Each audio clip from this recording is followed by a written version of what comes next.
Les gars, aujourd'hui, un beau petit programme. Un beau petit programme comme écrit dans le titre du live. On va parler de l'officialisation de Saladin.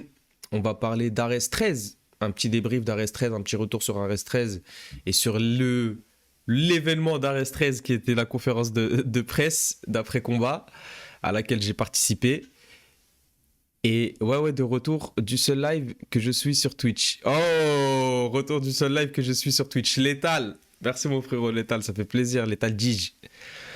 Et on va parler aussi de Yann. Yann contre Merab Dvalishvili. Petr Yann, vite fait. Et surtout, on va parler quand même de l'événement du week-end. L'UFC à Londres, l'UFC à London, Kamaru Usman, Leon Edwards, la trilogie. Ça s'annonce. C'est un des combats qui me hype le plus de l'année, hein. Ah ouais, ça s'annonce. Avant même Pereira, Adesanya et tout, hein. Ah ouais? Ah, carrément à ce Ah point-là? ouais, ah ouais, moi je suis un fou. Ah bon, n'en dis Moi, pas Kamaru trop. Usman, N'en c'est un dis des pas combattants trop. Ah ouais, préférés. Kamaru Usman, tu Vas-y. kiffes? Ah ouais, de fou. Vas-y, bah on en parle dès qu'on abordera le sujet. Comme d'habitude, vous savez, il y a les petites images qui apparaissent dès qu'on aborde un sujet. Et d'ailleurs, on va commencer tout de suite par l'officialisation, la fameuse officialisation. Ziolkowski. Eh ouais, je me suis pas entraîné, frère. On parle polonais ici. Ziolkowski qui affronte Saladin Parnasse. Donc enfin, on a cette officialisation. Enfin, on a cette vraie ceinture en jeu parce que le combat avait été annulé une première fois à cause d'une blessure du Polonais. On avait mis en place une ceinture intérimaire du côté du KSW que Saladin a gagné sans difficulté. Mm. Et enfin le retour du champion de la KT pour accepter Saladin dans une sacrée arène, mais ça on va en parler après. Ton avis là-dessus, Nabil? Ah, mais je suis hype de fou. Franchement, Saladin, à chaque combat, c'est très très beau à voir en plus. Et j'espère en fait que s'il prend cette double ceinture derrière, ça ouvrira les portes peut-être de l'UFC et qu'il lui proposera un contrat à la hauteur de son niveau, quoi. Parce que quand même, double ceinture au KSW, meilleure organisation en Europe, c'est pas un petit que tu recrutes et que tu vas proposer un 10+10, tu vois. Il faut vraiment Exactement. sortir un petit chèque et le mettre bien, quoi. Exactement. Surtout que le Polonais, bon là je viens de vérifier sur Fight Matrix, il est 45e mondial dans la catégorie. Donc c'est très très très très propre, très sérieux. Ouais, c'est Saladin, correct, hein. Saladin, je crois qu'il est légèrement devant lui, tu vois, ils l'ont classé devant lui dans la caté lightweight. 70. Ouais, Ouais, en 70, ils l'ont classé légèrement devant lui. Mais le Polonais, il était 33e. Tu vois, il était dans le top 30 il n'y a pas du tout longtemps. ok. Et je pense que c'est dû à sa blessure et son inactivité qu'il a reculé un peu, tu vois. Ouais. Mais trois défenses. Trois défenses de titre, le Polonais, qui a perdu face à Gamrot. Il avait perdu face à Gamrot avant que Gamrot aille à l'UFC. Il était challenger de Gamrot. Il avait perdu quand Gamrot était champion. Ensuite, on lui a redonné une chance pour le titre vacant, vu que Gamrot avait laissé sa ceinture vacante. Il l'a gagné. Derrière, il l'a défendu 3 fois. Donc ça fait 4 combats de suite pour une ceinture, même 5 combats de suite pour une ceinture pour le Polonais. Une défaite, 4 victoires de suite. Et enfin, il affronte Saladin, sûrement son plus gros combat depuis Mateusz Gamrot, justement. Et, euh, et dans une arène, frérot, wow. Tu connais... 60 000 personnes, je crois, Ouais, j'ai vu. pour être plus exact, ils étaient à 57 000 au premier Coliseum qu'ils avaient fait. Et là ouais, ça va être à peu près pareil. Surtout qu'ils ont fait une énorme carte. C'est fou, hein, c'est énorme. C'est énorme. Saladin, moi je suis chaud, hein. Je suis chaud, je suis hype. Je suis hype à mort. Je sens et je pense qu'il a sa chance aussi. Qu'est-ce que t'en penses, toi, Ouais. Nabil?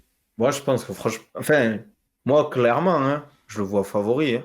Par rapport au Ok. style, physiquement, même si c'est un 70 et que Saladin, c'est pas un énorme 66, mais je trouve que physiquement, il est très très fort, il a un cardio de fou. Même Bakim l'a dit, il a une endurance, un volume de travail, Hmm. même si des fois il ne monte pas forcément dans la cage, mais physiquement, en fait, c'est physiquement, il m'a dit, c'est l'athlète avec qui il a tourné qui l'a le plus impressionné en Ah termes ouais. de volume et d'endurance. Ouais. Plus que Nassourdine.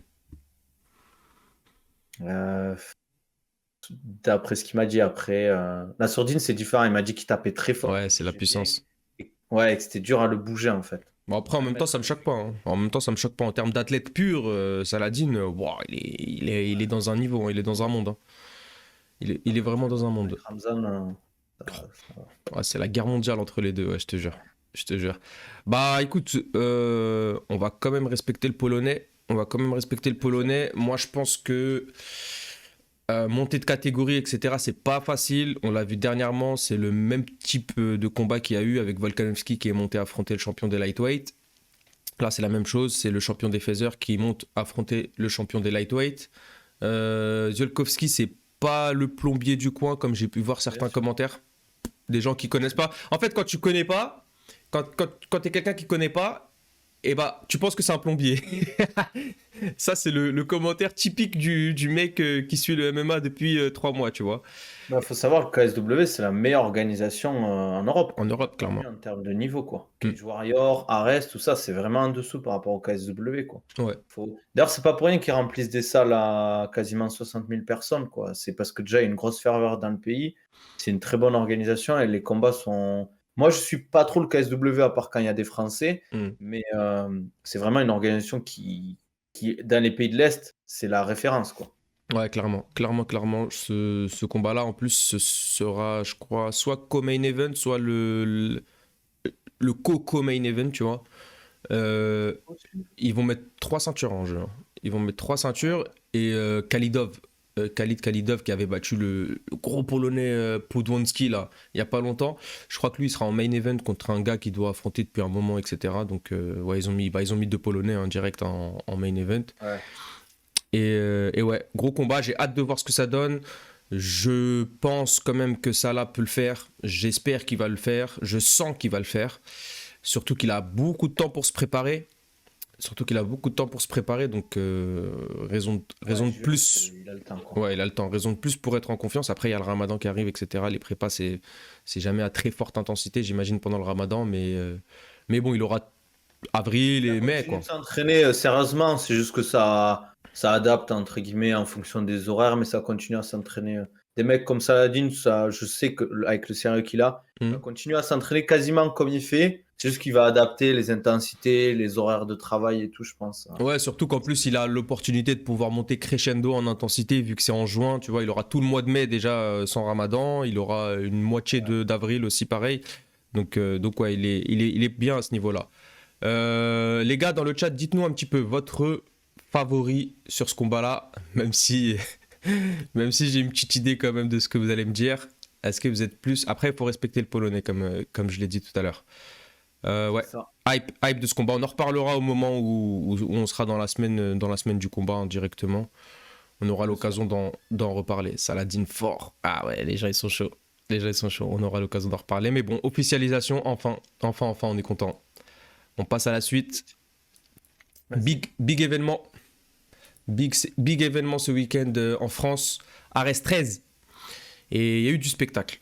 Il y a eu vraiment du spectacle. Dans la cage. Ça a fini tôt, ça s'est enchaîné, les KO, les soumissions. Ah, je te jure.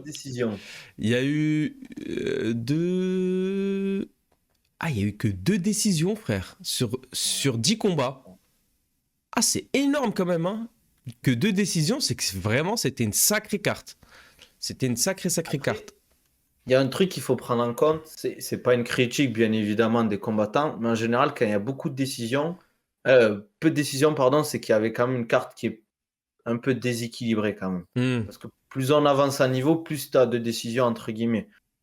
Ok, ouais, je vois par ce que exemple, Aboubacar, ça m'étonne pas, ça m'a pas choqué, mais il était à 3 niveaux au-dessus de son adversaire. Après, je dis pas qu'il a eu un combat facile, entre guillemets, mais c'est qu'il est tellement fort à bout que tu vois, il faut lui mettre comme Mehdi Saadi, je pense que c'était. Mehdi Saadi, Mustafa Aida, ce genre de combattant. Le problème étant la règle de la fédération qui ne permet pas. C'est pour ça qu'ils lui mettent des gars de son record. Mehdi, il peut le prendre, je pense. Il a très peu de combats. Alors, je vais vérifier tout de suite, mais j'ai un petit doute. Je crois qu'il est à 3-0 ou un truc comme ça. Ah ouais? Mehdi, il est à 5-1, ouais. Il est à 5-1, il a 6 combats. Donc, ouais, ça peut se faire. Ah non, attends, c'est pas 5 combats au moins, la règle? Parce que Abou, il est à 4-0, je crois. Non, c'est 10 combats au moins. Ah, ok. Bon. Ouais, c'est 10 combats au moins. Ouais, non, je crois que c'est 10 combats au moins. Ouais, donc Mehdi Saadi, ça peut se faire. Oh, le banger que ça serait. Ah ouais, ce serait Après, ça freinerait l'un des deux. Bon, je suis pas trop. Ouais, mais au bout d'un moment, il faut. Je suis d'accord, hein, moi aussi, je veux que les deux aillent à l'UFC, mais si tu fais ça, tu fais plus de combats. Ouais, c'est Et au vrai. final, ça fait progresser les Français parce que des affrontements franco-français où il y a vraiment du niveau, ça les fait progresser. Il Grave. faut. Moi, je suis pas fan aussi des palmarès entre guillemets vierges. Hmm. Tu vois, ça peut être bien de perdre pour progresser en fait. Tu progresses plus dans la défaite que dans la victoire et ça, tout le monde le sait. C'est vrai. En plus, les deux sont jeunes en vrai. Donc, bon, il y a le temps de progresser. Il y a le temps de chuter pour rebondir. Vaut mieux chuter maintenant que justement au très très haut niveau à l'UFC, Exactement. etc. Ouais, c'est vrai. On passe les deux premiers combats. Malgré qu'il y ait eu Alexander Michael. Ah, ça, je veux ton avis quand même. Je veux J'ai ton vu le avis. combat en plus. Alexander Michael, les gars, pour vous faire la parenthèse, c'est le dernier adversaire de Baïsancourt, de Baki. Donc, je sais que et Baki et surtout Nabil aiment bien voir ce que les derniers adversaires de Baki font pour justement se rendre compte est-ce que vraiment ça a été une domination facile pour Baïsancourt ou pas. Alexander Michael qui perd par décision unanime, il prend le premier round. Il Ouais. prend le premier round et derrière il perd les deux rounds, sans doute. Sans doute qu'il perd les deux rounds. Qu'en as-tu pensé, hein, toi qui étais mieux placé que moi? Mais moi, je pense que c'était une mauvaise idée en fait, de repartir, en fait, de refaire un combat 2 mois après celui contre Baïsangour, parce qu'en fait, on a vu ses faiblesses, entre guillemets, à Alexander Michael, c'était sa lutte, même s'il est très fort, eh ben, son adversaire, là, c'était quoi son prénom? Ramazan. Ramazan, ouais. Ben, il a capitalisé sur ça, quoi. En fait, il a cherché que la lutte parce qu'il a vu qu'en fait, en striking, il n'avait pas le niveau pour l'affronter. Ouais. Il a cherché la lutte. Des fois, ça passait pas. Il a très bien défendu certaines amenées. Des fois, c'est passé. Et il a réussi à, on va dire, à prendre ses points, enfin, en maintenir au sol, un peu de ground and pound. C'est de changer de position, mais voilà, quoi. Il a perdu bêtement au point, je trouve. Et c'est dommage, en fait, pour moi, de. Tu perds, mais prends au moins 5-6 mois pour revenir plus fort, un peu travailler tes défauts. Et surtout, je pense qu'il faut qu'il bosse sa lutte, en fait, Alexander Michael. Ouais. Qu'on Ah, avait un peu analysé que c'était pas le meilleur lutteur, même s'il est ceinture noire, je crois, de JB. Mais bon, on l'a pas vu, entre guillemets. Il est très ouais. fort, par contre. Après, on les connaît, hein, les ceintures noires de Ouais, JB. On les connaît à la Dustin Poirier, on les connaît. Sauf mon respect, bien c'est sûr. ça. Oui. Mais ouais, du coup, on a eu en troisième combat la foudre. La foudre s'est abattue sur le dôme. 24 secondes chrono. Soumission. Un bras qui a failli être arraché. Aboubakar Younoussov. Moi, les deux là, Aboubakar et Tourpal, je suis fan. Je suis pas fan parce que je suis fan de personne. Mais je surkiffe. Je suis dans le train. Et je suis le chauffeur du train, même Younoussov. Je suis le chauffeur du train Younoussov. Qu'en as-tu pensé? Ah, moi, tu sais, les deux frères, je les avais rencontrés au premier combat de Baki. C'est vraiment déjà des mecs vraiment trop, trop zen. Tu rigoles trop avec eux. Ils De sont ouf. trop détendus. De Par ouf. contre, quand il faut se taper, tu vois, c'est les premiers. Et ce qui est bien, c'est qu'en fait, les deux ont un style quand même si les deux sont agressifs. Abou, c'est vraiment le mec, tu le lâches dans la cage, c'est un chien. Il te court dessus, il vient pour te tuer. Et Tourpal, même s'il est agressif, c'est beaucoup plus de contrôle, beaucoup plus on va dire je vais pas dire qu'il est plus intelligent, mais il respecte un peu plus, on va dire, son adversaire. Tu vois, il va prendre moins de risques. Hmm. Et ce qu'on disait avec Baki, c'est que c'est bien d'avoir un entre-deux. Surtout, plus tu progresses, plus tu peux pas te permettre en fait d'être aussi agressif. Et moi, les deux, franchement, je te le dis, hein, pour moi, Tourpal, il va avoir ceinture 70, ça c'est sûr. Et Abou, il peut choper ceinture 61, c'est 61 en Ares Ouais. et 57. Et après, il y aura l'UFC. Ouais, franchement, c'est fort probable, c'est ce que je leur souhaite aussi. Après, j'ai cru comprendre qu'une ceinture en 70, il y allait avoir peut-être un Damien Lapillus dessus. Donc, à voir avec la règle des fédés et puis surtout collègues de la salle, Ouais, c'est de la ça qui même est salle. compliqué avec l'Ares, hein. Ouais, il y a beaucoup de gens du Factory, c'est dur de faire des match-up entre eux. Mais pour revenir à la performance d'Aboubacar, Younoussov, les gars, il faut monter dans le train rapidement, car je vous explique, c'est un TGV. Ce n'est pas un train comme les autres, c'est un TGV. Il va à une vitesse en direction de l'UFC, je vous explique même pas. Les deux, je kiffe de ouf. Et j'ai hâte du coup de voir Turpal. Est-ce qu'il va battre le record de son frère? Tu sais qu'à la sortie de l'octogone, à la sortie de l'octogone, j'attrape Turpal. Je dis, ouais, viens voir et tout. Je dis, mais c'est comment là, ton frère, il a battu ton record et tout. Il me dit, mais ouais, en plus, il m'a dit qu'il allait me battre mon record 2 minutes avant de monter dans la cage et tout. J'ai dit, mais c'est des malades. Et ils sont là, 2 minutes avant de rentrer dans la cage. Les gens, ils ont les jambes qui tremblent. Ils ont la pression, concentration. Abou, il devait être là. Je vais battre ton record, tu vas voir. T'as fait 28. Moi, je vais faire 26. C'est des fous. Double bonus en plus. Oh là là, il s'est mis bien à bout. Ah ouais. Ah, il s'est mis bien. Ouais, il mérite. Non, franchement, c'est mérité. Vu la performance et vu même les personnes qu'ils sont, tu vois, humainement, c'est mérité. C'est clairement mérité. Ouais, clairement. Alors après ça, on a eu combat de poids lourd. Xavier Lessou, l'homme des sparring. L'homme des sparring du HFC, qui a fait une belle victoire, une belle décision unanime face à Badr, alors que je voyais quand même Badr sur le papier devant. Paulin Béguet, on a l'impression qu'il se libère de plus en plus dans l'octogone, ça fait plaisir. Il enchaîne un deuxième finish. C'est sympa. Bon, Michael Grogu, je t'en parle pas, hein, il te connecte, tu fais dodo, quoi, tout simplement. Et Mais victoire. tu vois, ce combat, il m'a plus impressionné que son précédent combat parce que ça a duré. Mais en plus, tu vois, il est détaché, il est là en mode il baisse les mains, t'as un truc qui part d'un coup, tu vois, genre. Il fait C'est peur. un combat, il fait combat, quoi. Oui, il fait peur, il est là, on dit combat, il veut mettre fin à ta vie, t'as l'impression. C'est flippant. Exactement. C'est Les deux, flippant. ils se sont fait une petite guerre, quoi. Grave, grave, grave. Après, on a eu un très beau combat aussi, David Tonacrol contre Asni Mohammadi. Asni Premier qui prend, round. ouais, Asni qui prend le premier round, hein, pour moi, hein, qui prend le premier round malgré que ça soit très serré. Après, Tona, bon, il a vraiment mis en place son JJB, il a su s'adapter très très C'est bien. une ceinture noire du JB, ça se voit en fait, tu Ouais, vois. ouais, c'est une vraie ceinture Très à noire. l'aise au sol. Mm, mm. Très à l'aise au sol. Ça va vite en fait. Si tu laisses une erreur, tu vois, contre Ayoun, s'il n'y avait pas eu les gants qui avaient été tirés, il passait en fait. Clairement, il l'étranglait, ouais. C'était un étranglement. Ouais. Ouais, ouais, étranglement arrière. Clairement, il l'étranglait. Après, malheureusement, la seule défaite du Factory, Papoulélé, Emmanuel Dawa qui perd par TKO face à un adversaire très très costaud, hein, qui était en 10-1. Lui, Papou, il était en 17, son adversaire en 10-1. Tu vois, juste au record, tu peux t'imaginer un peu les performances, enfin, le niveau de son adversaire, quoi, tu vois. Nicolas Joskovic, ouais, très belle victoire. Il a géré tranquillement, pas trop de difficultés. Mais bon, Papou, comme d'habitude, hein, le divertissement avant de rentrer dans la cage, après être sorti de la cage, on kiffe, on espère le revoir, surtout qu'apparemment il compte revenir, donc tant mieux. Bon, tant mieux alors. Tant mieux. Et puis alors là, un co-main event, frérot, Ibrahim Mané, Leonardo Damiani. Sur le papier, c'est peut-être le match-up le plus serré, le plus indécis et le plus explosif de la Rest 13. Pourquoi ? Parce que Ibrahim Mané, il me semble qu'il était sur 3 victoires, 2 têtes, je vais cliquer sur son nom, mais 2 têtes, Ouais, il était, je crois, sur 3, même. 3 victoires à la res. Voilà, il était sur 3 victoires à la res, 3. ouais, dont 2 finishes premier round. Et Leonardo Damiani, il avait une défaite contre Pepi, mais juste avant, il avait battu Muslim Toulchaev qui avait mis un gros KO. Donc Leonardo Damiani, c'était quelqu'un de très très sérieux. Et contre Pepilla, c'était pas. Exactement, ouais.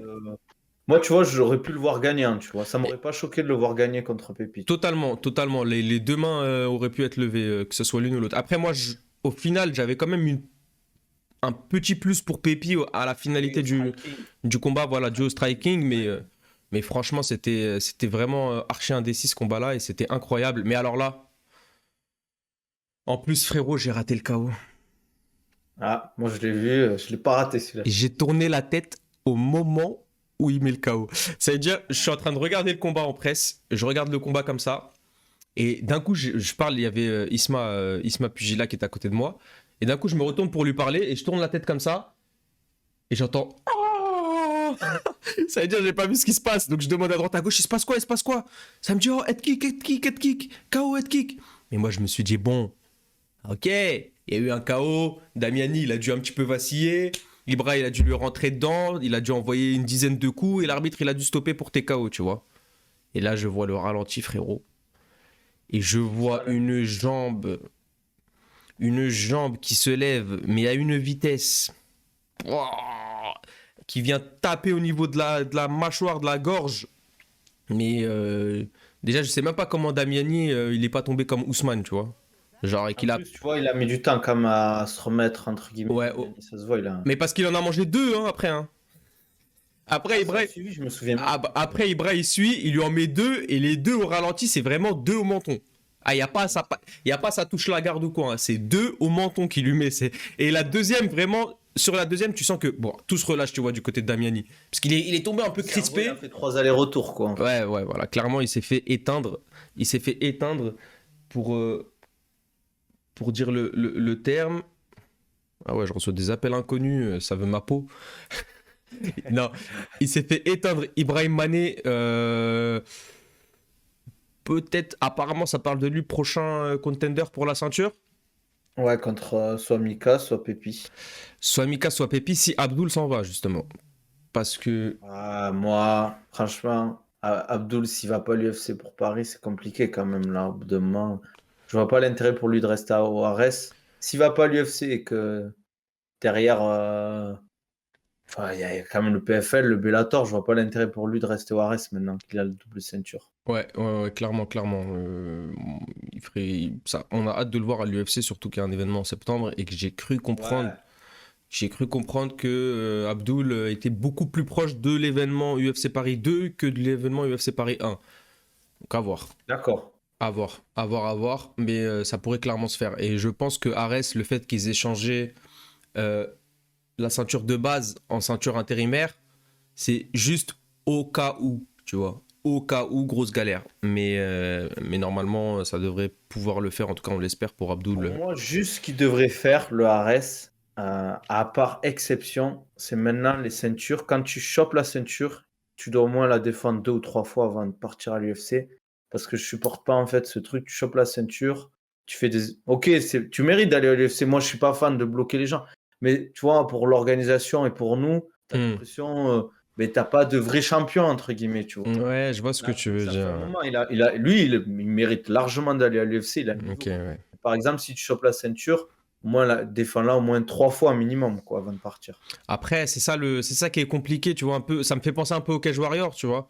Au Cage Warrior, généralement, quand tu deviens champion ou même double champion, t'as même pas le temps de la défendre que l'UFC vient te chercher. Et je pense pas qu'un combattant ou qu'une orga va bloquer son combattant, tu vois. Ils l'ont mis en place maintenant, les Cage Warriors, ça. C'est pour ça que Morgan, il veut pas faire la ceinture. Parce qu'en fait, il te bloque, je crois, 4 combats quand t'as la ceinture. Ah ouais, obligatoire. Ouais, maintenant, ils font ça. Après, Ah, peut-être qu'il y a des exceptions, mais je crois qu'il avait dit ça, ils ont mis ça en place. ah, Cage ok. Warriors. Ouais, c'est vrai que ça peut être pas mal. Après, je vois mal l'UFC qui vient toquer à ta porte et tu leur dis, écoute, je viens juste d'être champion, laisse-moi défendre une ou deux fois. À Après, t'as voir les signé un managements. contrat comme ça. Après, c'est ça, avoir les managements. Mais c'est vrai que pour la pérennité, enfin la sérénité et la pérennité aussi de l'organisation, ça serait bien d'avoir des champions attitrés, tu vois, des champions titulaires, fixes, qui défendent au moins une ou deux fois leur ceinture. Ibrahim Mané, frérot, réaction? Ben, franchement, mérité, hein. Tu vois, ça se voit qu'il bosse bien. Moi, des bruits de couloir que j'entends, mais il a énormément progressé par rapport à avant. Donc, Hmm. je crois qu'il a quel âge? 28? Ouais, Ibrahim Mané, je crois, je un truc crois comme qu'il est ça. quand même un peu plus âgé, il a 32, je crois, hein. Ah ouais? 32, putain, à 33, chaque il a fois, je le... 33, ouais. Ouais, je sais pas, c'est quoi la suite? S'il veut rester au RS ou s'il veut tenter l'UFC, je pense que ça va être compliqué quand même, 33. Après, on sait que Cyril, il a 32 balais, tu vois. Mais après, C'est 33. Bah, différent. Anderson Silva, il est arrivé à l'UFC, il avait 35 ans. Ouais, mais bon. Daniel Cormier, il a commencé le MMA, il avait 30 ans. Là, tu. Non, moi je Après, pense que pourquoi pas, hein, pourquoi pas, hein. en vrai, un contrat, c'est 4 combats à l'UFC. 4 combats, tu les fais en, vas-y, 1 an et demi, sans blessure, sans rien du tout. Ouais. En vrai, une carrière de MMA, si t'es en forme et que tu la tiens, tu peux rester jusqu'à 36, 37 ans sans Ouais. performer, tu vois. Donc, Après, je lui souhaite si c'est ce qu'il veut, hein. donc franchement, ça serait pas choquant. Après, est-ce que c'est ce que l'UFC cherche? À voir. Je sais pas. Mais en tout cas, c'est ce qu'on lui souhaite et il le mérite vu les performances qu'il accomplit, tu vois. Vu les performances qu'il accomplit, j'ai hâte de le voir pour la ceinture en tout cas. Main event, Damien Lapillus face à Marco Beltran. Très déçu. Très déçu par l'adversaire de Damien. Mais très impressionné par la performance de Damien aussi à la fois. Parce que Marco Beltrán, moi, je m'attendais quand même à quelqu'un de sérieux, tu vois, c'était comme on l'avait dit la semaine dernière, c'est quelqu'un d'actif, il est 3-3 à l'UFC, donc il a des victoires notables, il a battu un gars comme Chito Vera, tu vois, qui est main event dans 2 semaines. Il a tenu tête, il a perdu, mais il a combattu l'ancien champion Davidson Figueiredo. Enfin, tu vois, dans ces 3 défaites, il y a quand même, Davidson Figueiredo. C'est pas n'importe qui. Un gros sol, gros bagage au sol aussi. Donc je m'attendais quand même à un petit peu d'opposition. La question étant, est-ce que Marco Beltrán est finito ou est-ce que Damien Lapillus l'a rendu nul à travers sa performance? Il y a débat. Moi, je pense que c'est plus la deuxième phase. Mhm. Après, en fait, j'ai l'impression qu'il a vite abandonné. Alors, je sais pas si vraiment ce qu'il lui a mis, tu vois, ça a complètement déconnecté un peu son envie de combattre. Mais je l'ai trouvé, en fait, tu vois, quand tu viens de l'UFC, en général, tu es quand même assez combatif. Tu n'abandonnes pas facilement. Et surtout dans ce type de catégorie, c'est quand même, tu vois, tu vois, c'est des mecs, c'est des bagarres. Donc, je sais pas, je suis un peu déçu, moi aussi, du main event. Je m'attendais à mieux. Mais je pense que Damien était vraiment au-dessus ce soir-là. En Ouais. fait. Il était vraiment dans sa meilleure forme et tant mieux pour lui, quoi. Ouais, il faut rendre aussi à César, comme on dit, comme moi je le dis, il faut remettre la pendule au milieu du village. C'est ça. Ah, il faut remettre Content pour l'église. Damien, tu vois. Ouais, non, Maintenant, il faut rendre à César ce qui appartient à César. Damien Lapillus lui a clairement roulé dessus. Euh, Très belle performance, très très belle performance. C'est mérité, clairement. On va le voir, je pense, pour la ceinture des moins de 70, sachant qu'il est légitime à cette ceinture-là. Il n'a jamais perdu dans cette KT à Arès, donc légitime. contre qui? Alors, est-ce qu'il n'y aurait pas une petite trilogie qui pourrait se mettre en place? Ah, moi, Ouais. franchement, là, Tu souffles? moi, il me hyperait pas du tout ce Eh combat. ben moi aussi je souffle et je peux même m'avancer sans trop de difficultés et dire que ce n'est pas dans les tuyaux. Voilà. Je crois que ouais, il a un combat, Amin Ayoub, en plus de. Il a un combat, il a un combat de prévu à mine. Il a un combat de prévu en juin normalement sur la carte. On se sait. C'était Euh, ça l'info ou pas alors? de quoi? J'ai entendu que tu donnais des infos sur Insta d'un combat ou pas? Ah ouais, bah ouais, franchement c'était ça. Franchement, c'était ça. C'était Amin Ayoub qui devrait être de retour normalement en juin. Mais j'ai l'adversaire aussi, apparemment. J'ai l'adversaire.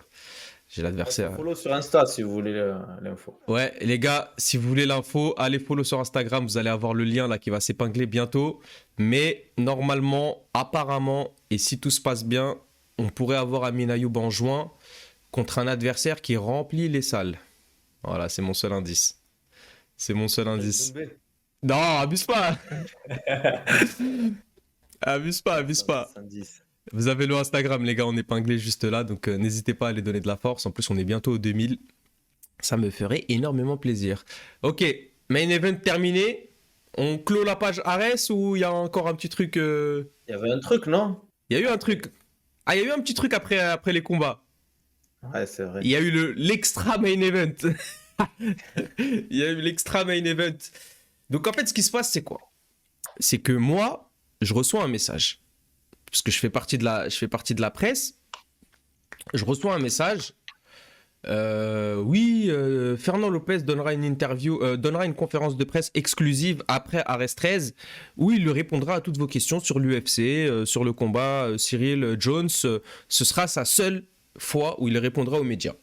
Ok, moi je me dis, bon, lourd, pas mal du tout. Je me prépare des petits trucs, je demande à quelques abonnés sur Twitter les questions et tout, etc., qu'ils auraient bien aimé poser. Je prépare un petit truc et tout. Et là, on y va. La soirée finie, on y va, on se pose. Et là, je suis avec Isma, donc Pugila. Moi, je suis au premier rang.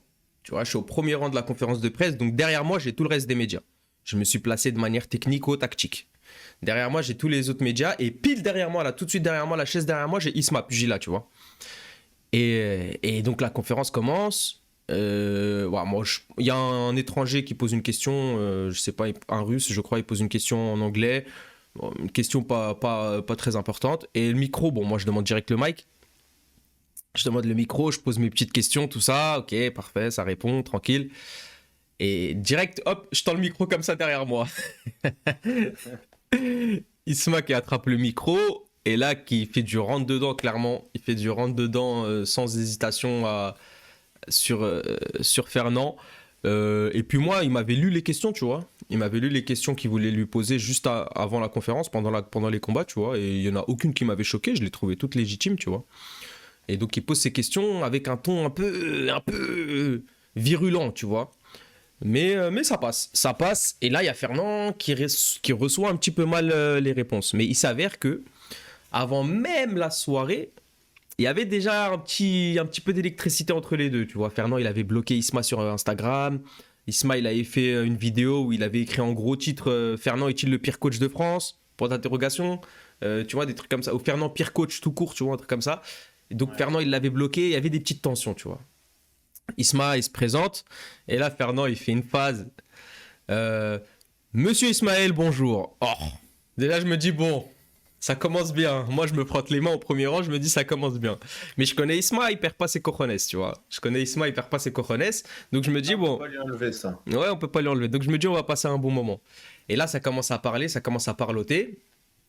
On voit ce qu'on voit, on voit ce qu'on connaît. Et là, il y a un moment où Monsieur Fernand Lopez décide de questionner la salle.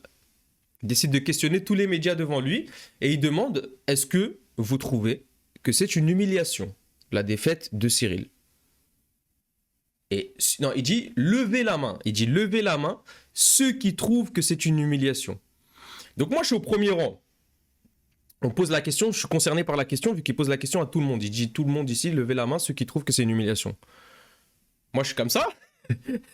Moi, je lève la main, frérot. Je considère que la manière dont il a perdu, je considère que c'est une humiliation. Je lève la main comme ça, et dans ma tête, je me dis, absolument tout le monde a levé la main, tu vois. Je me dis, en tout cas, la grande majorité a levé la main. Donc, je lève la main comme ça, et là, j'entends Fernand qui dit, donc là, dans la salle, vous êtes que 2. Je me retourne, frérot. Je me retourne, je vois, il n'y a que Isma et moi qui sommes comme ça. Vous étiez combien dans la salle hein? Franchement, on était. Ça, on ne voit pas. Les médias, on était, vas-y, une dizaine de médias différents. Ok. Une dizaine de médias, je dirais entre 10 et 15 médias différents et une vingtaine dans la salle, en tout. Entre les staff Ares, etc. Donc ouais, entre 10 et 15 médias différents. Et donc sur la dizaine de médias, moi je lève la main, je me dis, bon, tout le monde lève la main, je me retourne, je vois, il n'y a personne, il n'y a que Isma et moi. Et là, je me dis, oh, là, bon, je pense qu'il n'y a pas besoin de faire de dessin. La première pensée qui me traverse l'esprit, c'est waouh. C'est waouh.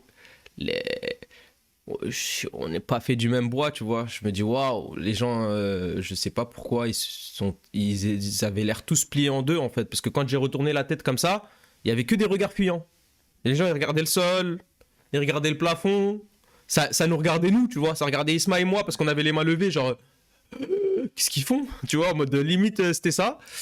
Et donc, ouais, bah moi, après, direct, je commence à parler. Hein.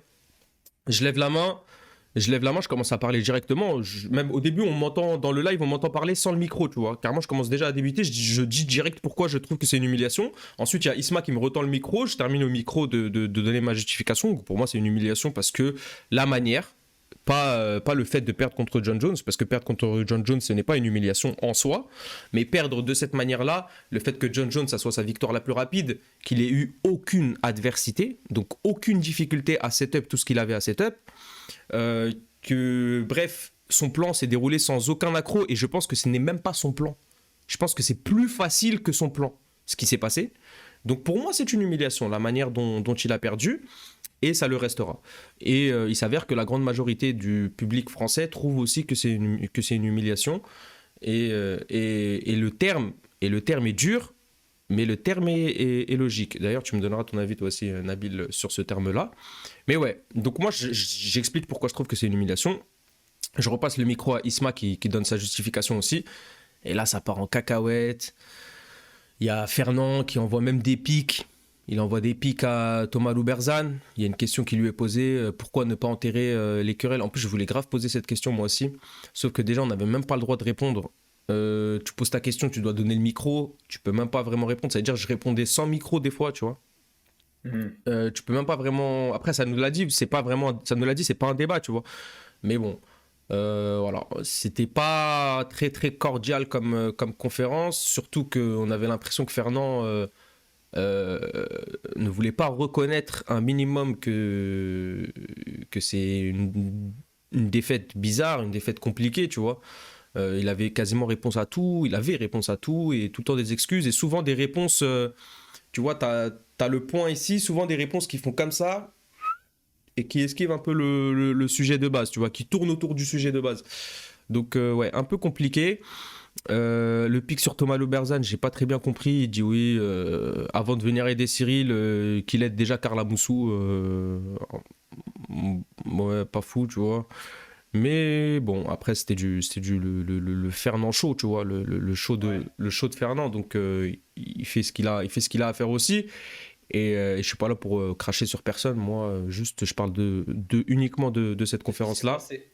Mais moi, voilà, le point où je voulais revenir, c'est sur la question de l'humiliation et sur l'humiliation qu'ont subi les médias qui n'ont pas levé la main mais qui le pensent, tu vois. Parce que juste après que Fernand soit parti, moi je me retourne comme ça vers certains médias et je leur dis, vous trouvez pas que c'est une humiliation? Et il y en a, ils me disent, bah je sais pas, tu vois, ça dépend. Après je leur dis, ah donc un combattant qui n'a absolument aucune difficulté à finir son adversaire, mais vraiment aucune difficulté, aucune adversité, il réussit à mettre en place tout ce qu'il veut mettre, ce n'est pas une humiliation? Ouais, c'est vrai, t'as raison, mais on peut pas, c'est compliqué de dire ça comme ça devant le... Bon, ok, j'ai compris direct le message. Moi, je me suis dit, bon, écoute, frère, c'est pas une question de... Moi, je crains rien, tu vois. Je crains... Non, mais Si t'apportes un petit peu d'opposition, un petit peu de contre-argument, et que juste à cause de ça, une accréditation ou des, tu vois, des passes, par exemple, pour des interviews, des choses comme ça, venaient à sauter, bah tant pis, tu vois. Au moins, j'aurais pas perdu mes cojones et je serais resté digne, tu vois. Voilà. c'est surtout que tu. C'est pas. En fait, tu vois, faut pas. Tant que tu restes dans le respect, Ah oui, je pense surtout en tant que journaliste, parce qu'en plus, tu vois, c'est un peu le problème moderne, en fait. Tu as l'impression que. Je parle pas du journaliste MMA, mais du journalisme en général, c'est que l'objectivité, elle part un peu. Tu vois, ça a un peu disparu. Donc, c'est bien de dire ce qu'on pense. Tant que c'est dans le respect, moi, je vois pas de souci. Fernand, il a dit ce qu'il pense. Pareil, il faut pas manquer de respect, etc., aux journalistes. Mais pareil, en tant que journaliste, tant que tu manques pas de respect c'est ça, à c'est ça. Fernand, à Cyril, peut-être que le mot pour certains est fort, humiliation. Si tu repenses au combat, et moi, quand j'ai vu le combat, je dis, ah ouais, tout ça pour ça, quoi. Franchement, j'étais là, le matin devant mon petit déj, je dis, ah ouais, putain, ça faisait Frérot, des vidéos de fou furieux. frérot, il y a des termes dans la langue française qui doivent être utilisés à bon escient. Et je suis désolé, mais le terme humilié, humiliation, c'est un terme qui décrit la situation qu'on a vécue. Et alors, mais vraiment, et je le répète encore une fois, grosse force à Cyril Gann. Et je lui souhaite ne plus jamais subir ce genre de choses. Et je pense que même lui, dans son fin fond intérieur, il le sait que c'est une humiliation, qu'il s'est fait humilier par John Jones. Et même Fernand, je pense qu'au fond de lui, il le sait, sauf que c'est un mot tellement dur, c'est un mot tellement dur, mais tellement vrai, parce il est honnête ce mot, et il permet de voir la vérité en face. Humiliation, c'est dur comme mot, mais ce n'est pas mal choisi. Parce que c'est pas comme s'il y avait eu du répondant. Tu me dis encore, il a rentré quelques phases de striking. Ok. Tu me dis, John Jones, il lui a mis un coup KO. On dit que c'est une humiliation. Ok, ça peut être dur, tu vois, c'est un lucky shot, ce genre de choses. Mm. Mais là, tout ce qui a été set up, tout ce qui a été mis en place par John Jones a été réussi. Sans difficulté. Ça, c'est important de préciser. A été réussi sans difficulté. Je suis désolé, mais c'est une humiliation. À partir de là, moi, je lève la main et je ne perds pas mes cojones, tu vois. Bah après, tu as bien fait, parce qu'il faut rester sur ses positions et assumer, parce que tu vois, on peut pas dire en chose, tu vois, que ce soit sur une vidéo, une interview ou un stream, et derrière ne pas assumer. Exactement. Tu vois, t'as pas, comme j'ai dit, t'as pas manqué de respect. C'est vrai que Non, le bien mot sûr. peut paraître dur pour certains, mais moi, tu vois, je partage ton avis. Et puis, il faut quand même que, tu vois, genre, en fait, on dit, ouais, nous, les Français, on est dur avec nos athlètes, mais les Américains, les Brésiliens ou les autres pays, quand leurs combattants, ils font n'importe quoi ou que ça se passe pas du tout comme c'était prévu, mais ils sont durs aussi, hein. Dans le Exactement. foot, c'est 20 fois pire, hein. Quand Bien le sûr. Real de Madrid ou le Barça ils font des contre-performances, faut voir les journaux le lendemain, ce que ça dit dans les titres, hein, c'est 20 fois pire, quoi. Donc ça demande déjà à les mecs de se faire enfin, de se faire jeter et tout du club, etc. Là, c'est différent, c'est un sport. C'est le MMA, c'est différent, mais il faut dire les choses. Faut dire les choses comme on les pense. Il y a des gens qui sont pas d'accord, il y a des gens qui sont d'accord. Ok, tant pis, ben on avance. Voilà, tout simplement, tant que ça reste dans le respect, comme tu l'as dit. Et après, c'est vrai que, bon, moi, tu me connais, Nabil, je vais t'apporter une opposition. Si je suis pas d'accord avec toi, je vais pas lâcher le steak, mais je resterai respectueux, tu vois. Je vais Bien sûr. t'apporter des arguments. Je vais pas juste critiquer pour critiquer, je vais critiquer avec une construction de ma critique, tu vois, pour justement que ce soit positif dans les axes d'amélioration auxquels tu feras face après cette discussion. Donc, donc moi, moi, clairement, je lui ai apporté ma critique, je lui ai donné mon avis du pourquoi est-ce que je pensais que c'était une humiliation. Et il s'avère qu'après l'événement, j'ai lancé un space. J'ai lancé un space sur Twitter avec Isma pour justement faire monter le public, les amateurs de MMA, pour qu'ils nous donnent leur avis s'ils trouvaient que c'était une humiliation ou pas. J'ai fait monter 15 personnes, il y en a 13 qui trouvaient que c'était une humiliation. Et les C'est deux quoi autres, leurs arguments aux deux qui ne. le premier, la première phrase qu'il a dit, c'est je vais faire l'avocat du diable. Bon, Ok. déjà, Pourquoi pas? déjà, il commence par là, c'est que tu vois, lui-même, il sait que voilà. Après, il me dit, moi, je pense pas que c'est une humiliation parce que pour moi, aucune défaite n'est humiliante. Bon, bon, parce que il me dit parce que les combattants font des sacrifices, etc. Bon, ok, d'accord. Bon, moi, je te parle uniquement de la cage et de l'octogone. Voilà. Le deuxième, il me dit, je trouve pas forcément que c'est une humiliation, mais je peux comprendre les gens qui trouvent que c'est une humiliation. Alors que tous ceux qui me disaient que c'était une humiliation, et c'était unanime, pour eux c'est une humiliation, la manière d'avoir perdu. Pas de fait de perdre contre John Jones, mais la manière d'avoir perdu, c'est une humiliation. Fin du débat. Dites-moi s'il vous plaît dans le chat, je lis tous vos messages en plus. Hein. Merci beaucoup, merci à tous ceux qui donnent de la force d'ailleurs. Merci les gars, ça fait plaisir. Je lis tous vos messages. Dites-moi tout simplement, est-ce que pour vous, vous trouvez que c'est une humiliation ou non la manière dont Cyril a perdu, tout simplement. Dites-moi comme ça, je ne pense pas être fou, tu vois. Et puis moi, En fait, il au faut final, surtout voilà. voir quand il dit que c'est une humiliation, ça n'enlève en rien au travail, au Bien talent de sûr, Cyril. bien Faut pas sûr. oublier que c'était John Jones en face. Peut-être qu'il aurait perdu, peut-être qu'il aurait gagné. Mais pour moi, de ce que j'ai vu, c'est des souvenirs que j'ai. Après, je peux me tromper parce que j'ai pas la science infuse et je suis pas un robot. Mais des combats de John Jones, ça a été sa victoire la plus facile. Faut pas oublier qu'il monte de catégorie. Ça fait 3 ans qu'il n'a pas combattu. C'est-à-dire qu'il n'est pas actif en termes de combat. Ça arrive, ça a duré 2 minutes, quoi. Tu vois, nous, en tant que Français, on voit ça. En plus, il y a tout ce qui est communication derrière, ça joue, on ne peut pas l'enlever. Que ce soit l'UFC Embedded, ce qu'on voyait, tout ce que tu partages sur les réseaux, ça a une incidence. Bien sûr que Cyril, Exactement. c'est un mec détendu qui a le droit, c'est dans son caractère, il va pas faire le dur.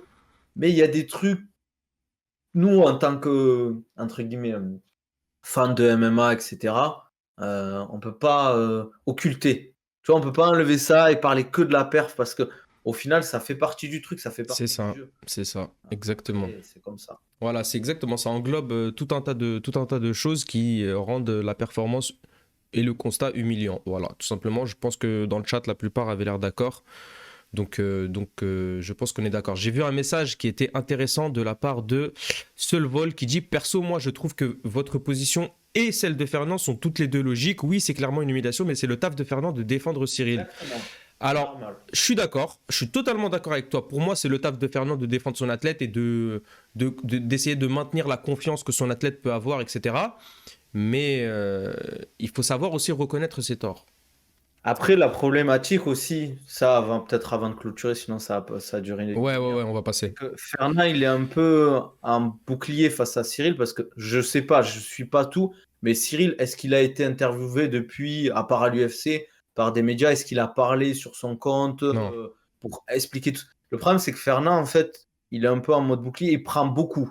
Ça, on peut pas le nier. Il est un peu. oui, C'est peut-être son rôle, entre guillemets, c'est là, il prend son. Peut-être que c'est pas à lui de le faire aussi. C'est pas que à Fernand de prendre toute la responsabilité de la défaite de Cyril. non, Il bien y a sûr. son équipe qui doit assumer. Il y a surtout Cyril qui doit assumer. Après, c'est une défaite qui fait mal. C'est John Jones, certes, en face. C'est une défaite qui fait mal. Mais maintenant, il faut repartir de l'avant. Et, Exactement, préparer un combat peut-être en septembre et bosser. Là, maintenant, exactement, faut bosser. Je leur souhaite la réussite totalement.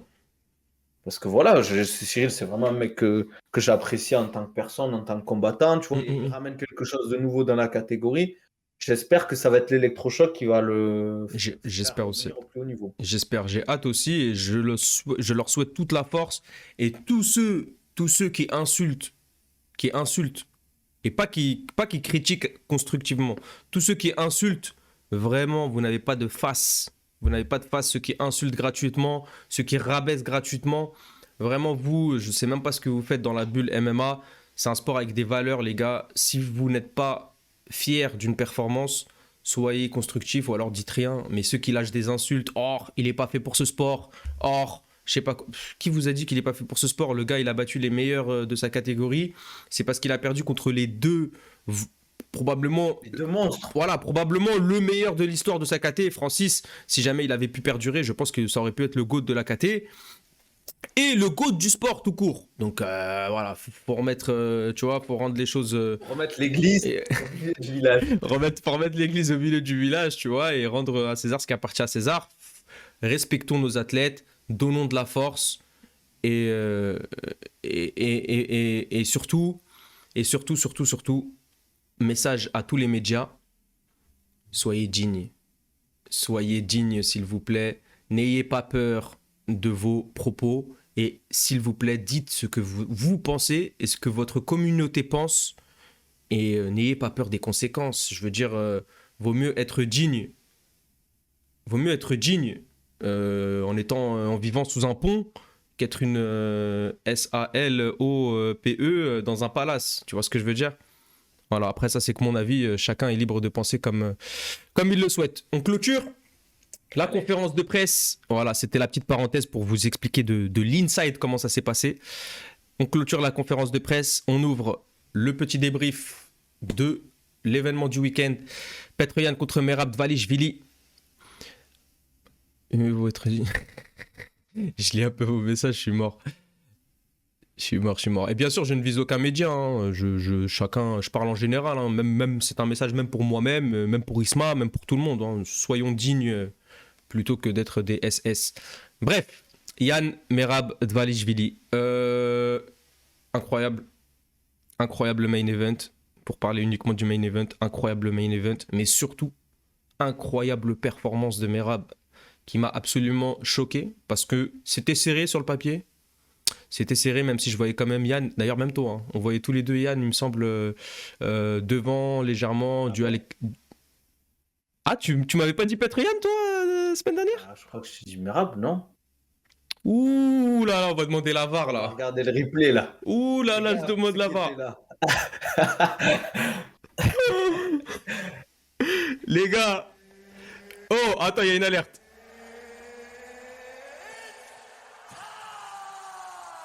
Oh, Kabir, merci Kabir pour l'abonnement, frérot. Ça fait vraiment plaisir. 3 mois d'abonnement, 3 mois consécutifs. Oh là là, Kabir, c'est un fidèle au poste. Merci pour l'abonnement, mon frérot Kabir. Les gars, s'il vous plaît, la VAR, ceux qui étaient là la semaine dernière, s'il vous plaît. S'il vous plaît, s'il vous plaît. Si vous vous en rappelez. Nabil, il avait pas dit Petre Yann parce qu'il a un peu plus d'expérience en 5 rounds, etc., etc. Putain, j'espère pas là. En fait, déjà, j'avais dit que ça allait être une guerre. Au final, c'est toi qui as eu raison sur le déroulement du combat. Parce qu'en fait, Merab, il a juste cherché la lutte tout le combat. Ouais. Là, tu vois, là, j'admets que tu as eu raison sur. C'est exactement pas ça. Merab, il a cherché la lutte tout le combat. Il a striké, certes, mais il a 49 takedowns, je crois. C'est un truc de ouf. Bon, on attaque direct sur ce qui s'est passé. 49 takedowns, on se rend pas compte du truc. Moi, quand j'ai vu ça, j'ai dit, mais il s'arrête quand le type? Après, on savait que c'est un mec qui cherchait la lutte. Mais là, à ce point, en fait, il a nullifié le jeu de Yann. Incroyable. Et ça, Incroyable. le game plan, il a été respecté à la lettre. Parce que moi, je te le dis, hein, tu te fais 2, 3, 4 takedowns, ça passe pas. Physiquement, tu vois, ça. Et même dans la tête, tu te dis, waouh. Et le mec, il a continué. Et au final, ça a nullifié le jeu de Yann. Il a jamais été dangereux, quoi. De ouf. Par contre, il faut qu'il m'envoie sa préparation physique, son préparateur physique. Là, je veux tout savoir, là. Là, je veux tout savoir, mec, parce que. Ah, Merab. Ah ouais, là, c'est trop. Ah, mais là, c'est pas possible. Là. Il faut que l'USADA fasse un petit tour, là, l'USADA. Le pire, c'est que, ok, après le quatrième round et le troisième round, on monte. Il y avait un peu de fatigue au niveau de la récup, mais il n'était pas en mode, il s'asseyait, il était mort. Non, Il respirait, mais tu vois, c'était en mode je repars à la guerre. C'est un ouf. C'était impressionnant. C'est un ouf. Je te jure que c'est un malade. Et même en striking, au final, il a pu connecter Yann. Enfin, il a pu le gonfler, tu vois. Il l'a gonflé des 2 yeux et tout. Donc, c'est vraiment, vraiment impressionnant, Merab. Limite, on peut commencer à penser à lui en champion, tu vois. Alors, clairement. Et moi, je trouve qu'il a amélioré son striking Ouais, depuis ces derniers combats, tu vois. ouais, clairement, Et clairement. c'est pas n'importe qui, on l'oublie vite, mais c'est pas n'importe qui. Ah, ouais. Attention, faut respecter. Faut respecter. Faut respecter Petr Yan, ancien champion. Et puis surtout, grosse galère avant le coup de genou dans la tête de Sterling. Ouais. Ça C'était va une. être compliqué pour la suite de la KT là. Parce qu'en Ouais. fait, si Sterling gagne contre Cerudo, je vois pas en fait comment le storytelling de la KT. Parce que il y a Sean O'Malley derrière. Alors, est-ce que Merab prendrait Sean O'Malley? Je pense pas parce que c'est pas vendeur. Est-ce que Sean O'Malley aurait son title shot? Je sais pas. En fait, il y a trop d'inconnus. Après, Ah, alors, il y a la VAR. Il y a la VAR qui est apparue. Ah, Alors, attends. prix du Merab, tu vois, genre. Hmm. Je pense que ça va, entre guillemets, ça C'est vrai. des deux côtés. C'est vrai. Il aura quand même ça fait les plaisir. phases où il pourra annuler le striking de Yann et inversement. Tu regardes compliqué, quoi, vois, là genre. Hmm. Je pense que ça va, entre guillemets. Attends, t'as dit quoi? Mais t'entends ou pas? Il aura quand même Non, c'est je mets pas le compliqué. son, moi. Ah, ok, attends. C'est compliqué, tu vois, genre. Hmm. Je pense que ça va, entre guillemets, ça C'est vrai. des deux côtés. C'est vrai. Il aura quand même les phases où il De voir ce combat. Moi, quand même. ouais, j'ai envie de dire indécis. Quand même. Ouais, j'ai envie de dire. C'est serré, hein. J'avoue, c'est serré, c'est indécis. Quand même. Ouais, j'ai envie de dire Yann. Ah ouais? Ouais, j'aimerais bien. Moi, Yann, c'est un de mes chouchous, frérot. Putain, je te vois sourire. Ah ouais? Ah, je l'aime trop. Je trouve il est moins vendeur, Yann. Ah, frérot, t'as dit j'aimerais bien que Merab gagne. T'as dit j'aimerais bien que Merab gagne. Et comme je t'ai dit, t'as dit ouais, c'était Petr Yan, il a de l'expérience quand même, c'est une galère, etc. Mais t'as dit j'aimerais bien que Petr Yan gagne. T'as pas dit je pense que Petr Yan. Ah non, Merab, oui. T'as dit j'aimerais bien que Merab gagne. T'as pas dit je pense que Merab gagne. Aïe, la VAR. Ah, mais. La VAR est formelle, penalty. Carton jaune. Ah, carton jaune, frérot, carton jaune. Ouais, ça dit Django, il a dit ça passe pour nous valider. Allez, ça passe, allez, ça passe. Je paierai pas de resto. Moi. Tu m'en dois déjà en plus pour Cyril Jones. Non, franchement, ouais, pour conclure rapidement sur ça, grosse perte de Merab. J'ai hâte de voir la suite de la KT parce qu'il affrontera jamais Sterling. Mais je pense que Sterling, en vrai, s'il gagne contre Cerudo, il y a moyen qu'il monte directement. Ouais, mais en fait, pour moi, son truc de montée, ok, mais je vois pas gagner en 66 contre Volkanovski, tu vois. Non, mais moi, je le vois bien être top 5. Hein. Pourquoi pas, genre. C'est quoi l'intérêt? Tu peux être champion dans une KT ou top 5 dans une autre. Ouais, c'est vrai. À voir ce qu'il propose. Tu ne pourras pas tenir les cuttings sur le long terme. Là. C'est ça. Donc, C'est ça. trop le choix. Ouais. Hâte de voir la suite, en tout cas. Hâte de voir la suite. Et on va conclure avec l'événement, le gros événement de ce week-end. Mon Dieu, mamma mia. Je m'ouvre la petite carte devant les yeux. On va survoler la carte rapidement sur les combats intéressants. Et surtout, on va parler du main event. Franchement, il n'y a pas énormément de gros bangers. Il y a Christian Leroy Duncan, le champion du Cage Warrior. Je sais pas si tu vois, le champion en poids moyen du Cage Warrior. Je vois sa tête. Ouais, il avait battu... Il avait battu Djati. Il avait battu Djati Mélan, le français, à cause des problèmes de lentilles, etc. Il fait c'est bon, je me souviens. Ouais, il fait ses débuts à l'UFC. Hâte de voir, hein, il est en 7-0. Hâte de voir ce que ça donne. Leron Murphy aussi, qui est là, 11-0, qui combat. Mohamed Mokaev, forcément. Grosse attente autour de lui. On a aussi Jack Shore. Ah, Jack Shore, c'est le dernier combat en plus des préliminaires. Jack Shore contre Makwan Amirkhani. Il gagne, là, c'est title shot, non? Non. Il a combien de victoires d'affilée? Non, il est 12e. Il est 12e de la KT. Hein. 11e de la KT. Attends, mais en 57, il combat, là? Ouais. Putain, je pensais qu'il avait plus de... Tu vois qu'il était plus haut, tu vois. Non, il est en 57. Il lui reste du temps. Il y a quelques personnes devant lui encore. 3 combats, quoi. Ouais, voilà. Il lui reste deux combats, je pense, je dirais.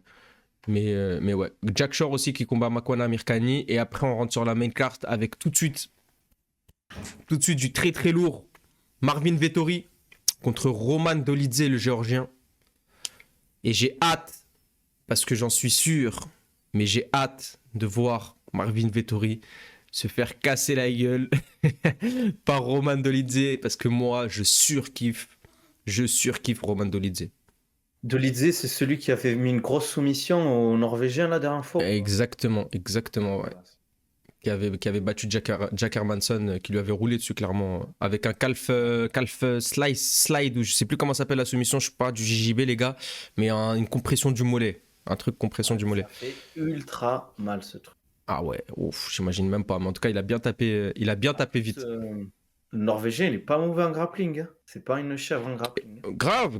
Il est super chaud, hein, Jack Hermanson. Il a placé des Je sacrés crois coups. qu'il a une ceinture noire JJB en plus. Je suis C'est, pas sûr à 100%. c'est fort probable parce qu'il a placé des grosses soumissions sur des combattants galères à soumettre. Donc ouais. Abdul, il a voulu la placer pendant tout son fight contre Aratik. Ah, le calf, la soumission, Ah, la compression du mollet. compression de mollet, ouais. Ouais, voilà. Ouais, gros combat. Marvin Vettori, Roman Dolidze, on démarre direct chez les poids moyens. Après, il y aura un combat féminin. Ensuite, on aura Gunnar Nelson contre Brian Barberena. Ça va être une guerre.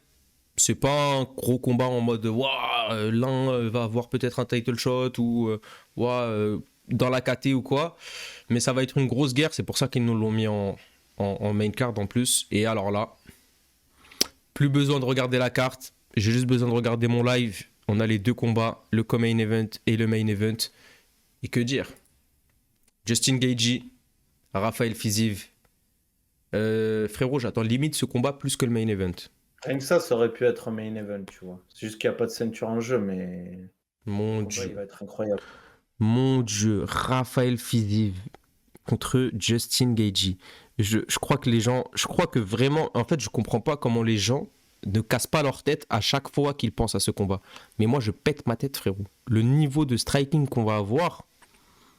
Il y a moyen que ça atteigne des sommets en termes de striking. Il y a moyen que ça soit du Pereira Adesanya le niveau en MMA. Surtout que, n'oubliez pas, les gars, la carte, elle commence tôt, donc on pourra le regarder en direct. On n'aura pas les yeux collés ou je sais pas quoi. Ce sera vers 23h, je pense, le combat, 23h30. Donc. Fiziev Gaethje, ouais, ce sera vers 23h. Ouais. C'est en 5 rounds ou 3 rounds? Non, ce sera en 3 rounds malheureusement. Ouais, c'est pas plus mal, au moins ils vont s'envoyer pendant 3 rounds, ils auront le cardio pour s'envoyer, quoi. Ouais, exactement. J'ai hâte de voir ce combat-là. Les gars, dites-moi dans le chat, s'il vous plaît, quel est votre prono? Parce que moi, on va faire nos pronos, hein, Nabil. Hein. Mais moi, encore aujourd'hui, actuellement, à la minute 20h01, j'hésite encore. Moi aussi, hein. J'hésite. C'est dur, hein. C'est dur, donc j'aimerais bien avoir vos avis. J'aimerais bien avoir vos avis dans le chat. Dites-moi pour vous, Raphaël Fiziev ou Justin Gaethje, qui gagne selon vous? Et restons sérieux. Hein. Le cœur, je kifferais Fiziev parce qu'en fait, je trouve que ça mettrait un peu de renouveau dans la KT. Ça ferait monter un peu des nouveaux. Ouais. Et je kiffe un peu son style, tu vois, genre très agressif. Après, à voir en fait ce que ça donne contre Justin Gaethje. Qui est très agressif aussi, ouais.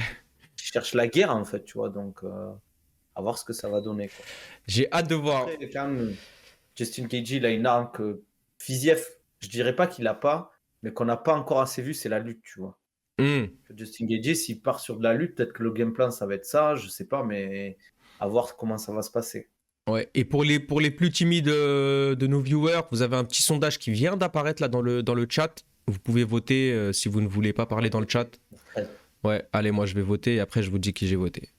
Hop là, voilà, c'est bon, j'ai placé mon vote. Ah ouais, oh, j'ai cramé ton vote, Nabil. Oh, la barre, elle est montée en même temps. J'ai grave cramé ton vote. Bon, les gars, il faut que vous sachiez que dans la catégorie lightweight, Justin Gaethje, c'est comme un de mes petits chouchous. Moi, je le kiffe. Je le kiffe parce qu'en fait, il est fou et il fait que des guerres. Et là où je suis vraiment tombé amoureux de lui, c'est le jour où il a malaxé Ferguson, en fait. Parce que je le kiffais déjà. Tu vois, j'aimais bien le combattant, etc. Et j'étais pour Ferguson parce que je voulais absolument voir Khabib Ferguson, tu vois. Et le gagnant de ce combat-là a affronté Khabib en octobre. Et donc j'étais pour Ferguson, mais frérot, mon cœur est tellement passé de mon amour pour Ferguson à mon amour pour Gaethje sur ce combat-là que depuis, je surkiffe ce combattant. Justin Gaethje, c'est le divertissement, mais le très haut du panier du divertissement en lightweight.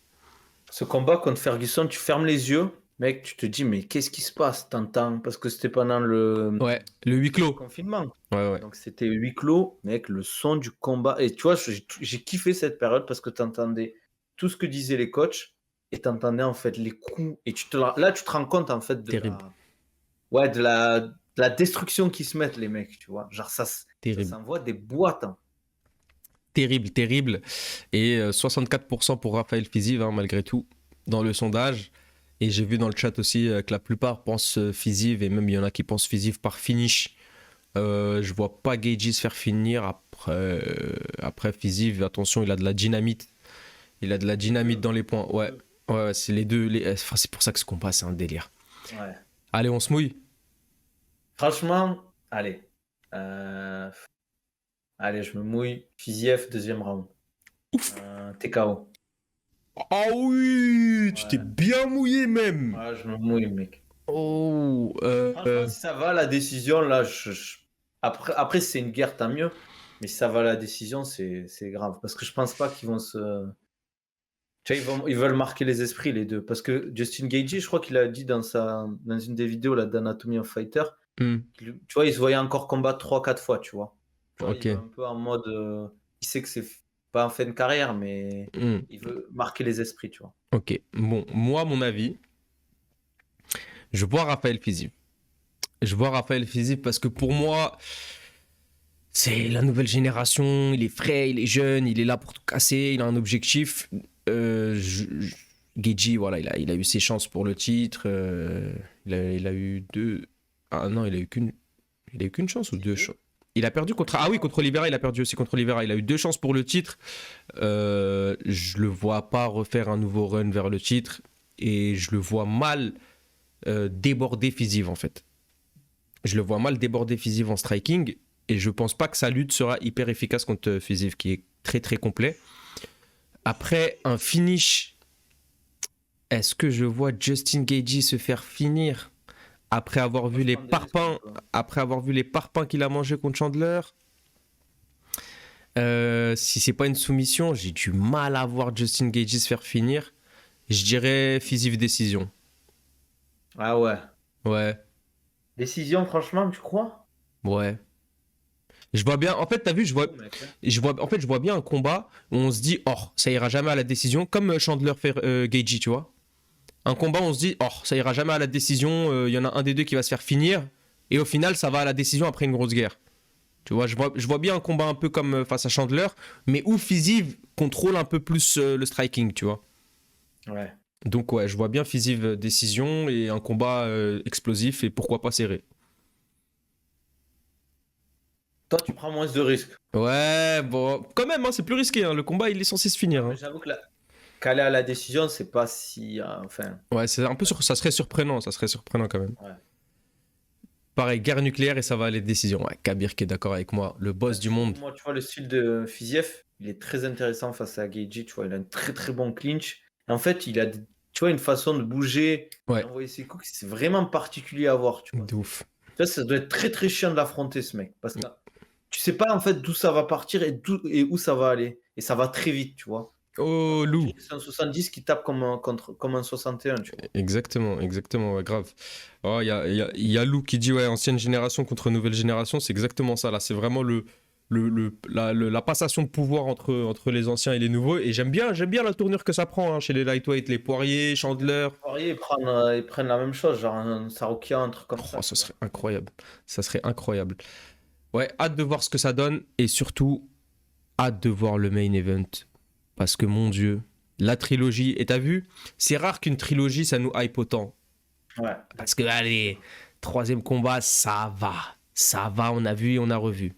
Mais là, mon Dieu, qu'est-ce que j'ai hâte de voir ce combat-là. Et qu'est-ce que je suis encore plus indécis que Gaethje Fiziv. Ouais. Ouais. Et là, je vais me mouiller, frérot. Et là, je vais mouiller, mais d'abord, on va parler un petit peu de l'analyse de ce combat-là. Qu'en penses-tu, tout simplement? Ben, du précédent combat, en fait, déjà, ce qu'on a vu, c'est qu'il y a du déchet en grappling, surtout le grappling défensif, en fait, d'Ousmane. Tu vois, il n'a pas réussi à sortir. Tu vois, il prend, enfin, à un moment, il a la montée, Edwards. Mm. Il réussit derrière à prendre le dos. Ousmane ne réussit pas à sortir, en fait. Il perd le round, en fait, comme ça. Et il aurait pu se faire soumettre. Là, on aurait pris une grosse claque. Donc, je pense qu'il faut qu'il aille chercher en fait la soumission pour moi, Edouard. Qu'il aille chercher peut-être un crochetage encore. Après, je pense qu'il va le travailler, Ousmane, ça, mais il s'est fait surprendre. Mais je pense que en fait, on sous-estime le grappling et la lutte d'Edwards parce qu'on l'a vu striker énormément, mais il a énormément progressé en lutte offensive et défensive. Après, il ne faut pas oublier que c'est Ousmane en face. C'est normal qu'il s'est fait jeter dans tous les sens.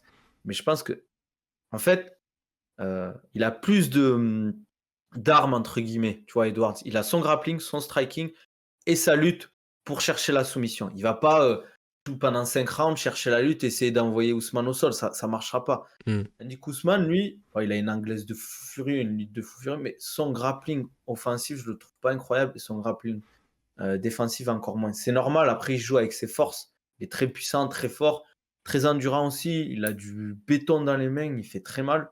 Même, tu vois, quand il met ses coups au corps, c'est incroyable, en fait. Ses déplacements, tu vois, j'aime bien. Et c'est ce qui lui a fait un peu défaut face à Edouard.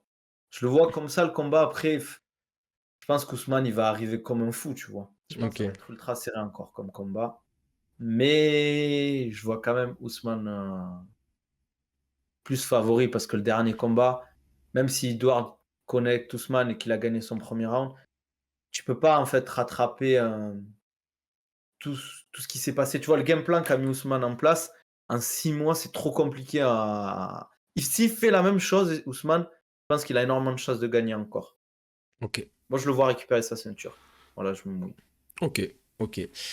Eh ben écoute, moi, ce combat-là, j'y ai longtemps réfléchi en vrai. J'y ai longtemps réfléchi pour savoir et me mouiller et me faire un petit prono.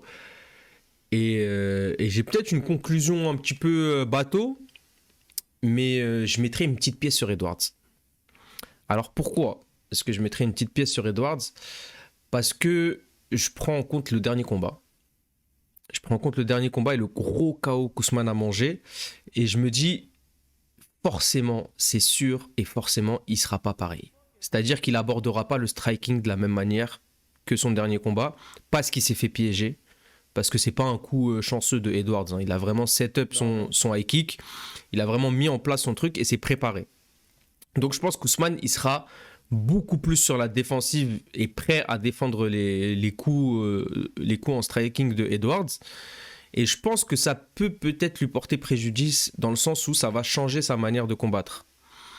Et je me dis, Edwards, sa capacité d'adaptation et sa capacité à pouvoir submerger quelqu'un en striking, à domicile, chez lui, pour confirmer qu'il bat l'un des GOAT de la catégorie, pour confirmer qu'il met fin au débat qui est le plus fort entre Edwards et Ousmane, je le vois bien dominer Ousmane en striking. Et en fait, là où on attend Ousmane, c'est-à-dire venir coller, venir accrocher contre la cage, contrôle, la lutte de contrôle, etc. Et bah, je pense qu'Edwards va arriver prêt à défendre tout ça, en fait. Je pense qu'Edwards va arriver prêt à défendre tout ça. Mais vraiment, c'est un combat archi indécis. Je suis genre, quand je te dis petite pièce sur Edwards, c'est genre une pièce de 50 centimes, tu vois. Genre, genre vraiment, je prends pas trop de risques. Pour moi, c'est du 52-48, vraiment, tu vois. 52-48, vraiment pour l'aspect psychologique dû au dernier combat. Après, ça reste toujours des combats serrés parce que si tu regardes le palmarès d'Edwards, je crois qu'il est sur 10 victoires d'affilée, un truc comme ça. Ouais. C'est juste qu'il a eu une grosse pause avec le Covid, il y a eu plein d'annulations, etc.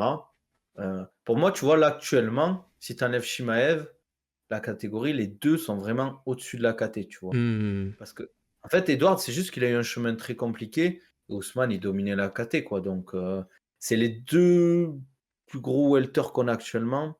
Après, à voir qu'ils ont préparé, ils ont deux des meilleurs coachs en striking. Tu vois, le coach de Edward, je crois que c'est, tu vois, ils viennent de la taille, un truc comme ça. Et Ousmane, il a Trevor Whitman. Et ça se voit parce qu'en fait, le style d'Edwards, c'est un style, tu vois, très taille. Il a vraiment bien adapté au MMA. MMA, ouais. Même si tu regardes ses anciens combats contre Belal, c'était une masterclass, tu vois, le striking qu'il a mis en place. Mais Ousmane, je trouve qu'au dernier combat, il a vraiment mis en place quelque chose d'intéressant au niveau du striking face à Edwards. Tu vois, il était, même si Edwards touchait, Ousmane était vraiment beaucoup plus menaçant dans son style et dans ce qu'il préparait, en fait. Il a réussi à coller contre la cage plusieurs fois et à mettre ses frappes, ou sinon il partait sur la lutte. Et l'avantage qu'en fait a Ousmane sur Edwards, c'est que s'il arrive à mettre de la pression, il pourra mettre en place plus facilement sa lutte. Si Edwards arrive à éviter cette pression et à faire peut-être pas forcément reculer Ousmane parce que c'est compliqué, mais à rester entre guillemets à tourner au centre de la cage, là Edwards, je pense qu'il aura beaucoup plus d'espace pour travailler et peut-être lâcher ce qu'il a dans les points de la dynamite. Les deux Ouais, ont le pouvoir de mettre un KO ou un TKO facilement. c'est ça. Mais en fait, c'est justement pour ça que je mets une petite pièce sur Edwards. Comme tu l'as bien dit, le style de Ousmane au dernier combat, euh, euh, qui paraissait très à l'aise dans son combat, tu vois. Je me dis, forcément, à tous les coups, il sera pas pareil. Il a mangé un KO setup. Le KO a été setup, tu vois. Il a été mis en place par Edwards. Et c'est un sale KO. C'est un très très sale KO. Ça veut dire que Ousmane est conscient que Edwards éteint la lumière quand il veut, à tout moment, si ça rentre. Donc je me dis, son style sera peut-être un petit peu différent de d'habitude, tu vois, pour justement être sûr de pouvoir défendre ce striking-là et ne pas se remanger un KO de la même manière. Et ça pourrait peut-être lui porter préjudice. Après, je suis un peu un mec... j'aime bien voir les gens à domicile gagner, tout ça, tu vois. Donc, je me dis, en plus de ça, Londres, la foule, euh, tu vois, même je veux dire, l'interview d'après-combat d'Edwards et tout, tu vois, ça sent que Il y a un vrai il y a, il y a storytelling. tu vois, il y a une histoire, il y a un truc, c'est un vécu, tu vois, c'est fait pour lui limite, tu vois, c'est sa destinée, pareil que l'image de Jones, tu vois. Hmm. Et je le vois bien Ouais, légèrement devant, tu vois. ouais, il y a une histoire derrière qui le pousse un peu plus. Ousmane, tu vois, il a déjà tout gagné. Je pense que financièrement, ça se voit qu'il est en place, tu vois. Ça Il aussi, tu vois. gagne des millions et des millions à chaque combat. Donc, peut-être qu'il a plus envie, entre guillemets, parce qu'en fait, Ousmane, là, qu'est-ce qu'il a? Il a perdu son invincibilité. Donc, même s'il gagne sa ceinture, tu vois, il a déjà défendu plusieurs fois. C'est pas qu'il a plus rien à prouver, mais il a plus de vrai challenge. Tu C'est vois, à ça. part se dire, ben, je dois me venger de Edwards, mais il n'y a pas de. Tandis que Edwards, il a tout à gagner. Tu vois, il a envie de rester champion. Il a touché une fois la ceinture. Maintenant, il a envie de la garder. Tandis qu'Ousmane, il y a ce truc de. Ben, s'il perd, ben, putain, il a déjà fait sa Il a déjà tout licence. prouvé, tu vois, il a déjà tout prouvé, Ouais, ouais. voilà. Tu vois, même s'il repère contre Edwards, à part si c'est une grosse humiliation, toi, on respectera le mec qui a fait du sale à la catégorie des 77. Hmm. Tu vois, qui a pris 2 fois Covington, tu vois, il a fait des combats de fou. Burns, tu vois, c'est pareil, combat de fou. Le KO de Masvidal, on n'oubliera jamais.